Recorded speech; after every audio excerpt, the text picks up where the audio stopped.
The other big story, of course, is coming out of the Free State, where supporters of suspended ANC Secretary General Ace Magashule are expected to march in Bloemfontein. That's as Magashule and several others are due to appear in the High Court on fraud and corruption charges. We've got our teams placed on strategic places. Our senior reporter Malungelo Booi is currently where Magashule's supporters are actually meant to gather. And Malu, I wonder whether there's any early evidence of that taking place just yet.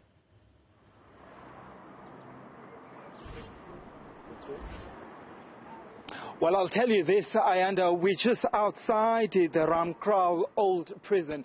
This is where the supporters of the suspended ANC Secretary General Ace Magashule are supposed to meet. But all you can see, really, are the police officers. Well, that is a sign, perhaps, then, Ayanda, that we are indeed at the right venue. This is where those supporters are expected to gather at around 9 o'clock.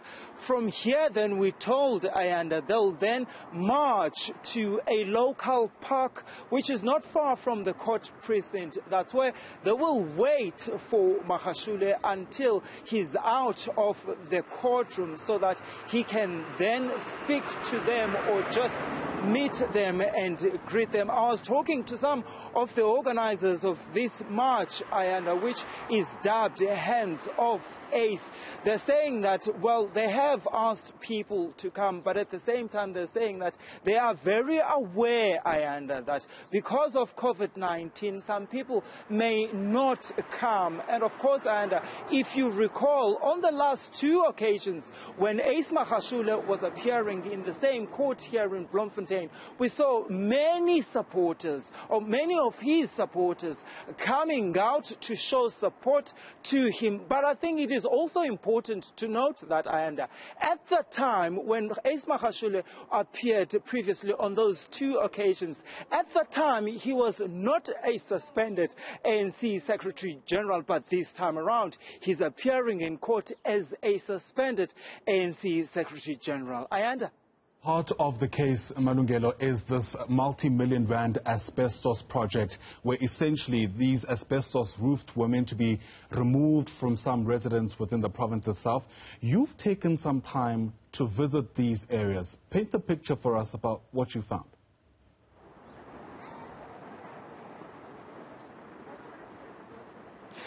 Ayanda, yesterday afternoon, Luyanda and I decided to go to one of the local townships here in Bloemfontein just to see for ourselves, really, some of these homes that still have these asbestos. We started at a local at one of the areas, or I'll call it a hostel, Ayanda, where we were greeted by a 52-year-old man who allowed us inside his home. The man was coughing heavily, Ayanda, and he actually told me that the reason he's coughing so much is because of the asbestos roofing in his home. And then he allowed us inside his home. One of the things, Ayanda, that we could pick it up was the smell of the asbestos, and also you can actually just see that it's peeling off from the roof. But also he was saying to me, when it rains, Ayanda,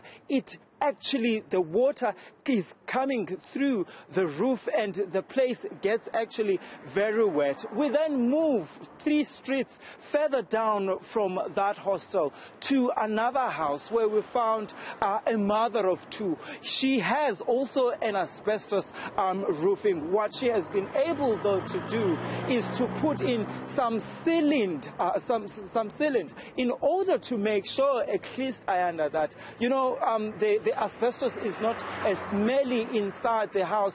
But here's the problem with it. She tells me that, you know, the property is actually quite cold in winter and also at night. And both the people that I spoke to, are saying that to me, that they would want to see that roofing fixed as a matter of urgency because it essentially poses a health risk. And also saying that they want to see the end of this case and they want the money that was meant to be used on that project recouped so that that project can kick off the ground yet again.